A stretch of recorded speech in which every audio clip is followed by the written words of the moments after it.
கோலை ஓங்கி உன் கையை சமுத்திரத்தின் மேல் நீட்டு. நான் சமுத்திரத்தை பிளக்கிறேன் அப்படின்னு ஆண்டவர் சொல்லியிருக்கலாமா? சொல்லியிருக்க கூடாது. ஏன்னா பிளக்க போறது அவர் தான். ஆமாதானே? மோசையால சமுத்திரத்தை பிளக்க முடியுமா? இல்ல. நீ கோலை ஓங்கி சமுத்திரத்தின் மேல அடி, நீ அதை செய், நான் இதை செய்யறேன் அப்படின்னு ஆண்டவர் சொல்லாம நீ பிளந்து விடுன்னு சொல்றார். ஹல்லேலூயா. செய்ய போறதே நீ தான். கைகளை உயர்த்தி சொல்ல, நான் தான், என்னை கொண்டுதான், என்னை கொண்டுதான் என் குடும்பத்தை அலைக்கழிக்கிற சத்துருவுக்கு ஒரு முடிவு. ஹல்லேலூயா. எத்தனை பேர் ஆமென்னு சொல்றீங்க? கைகளை நீட்டு. ஃபாதர் ரொம்ப அழகா அந்த ஒரு பாட்டு எழுதியிருக்கார்.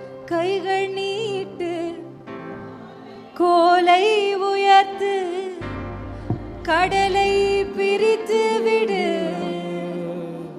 எழுதியிருக்காரா? ஆமென். அந்த வார்த்தை என்ன சொல்றா? எப்படி பாடுவேனா?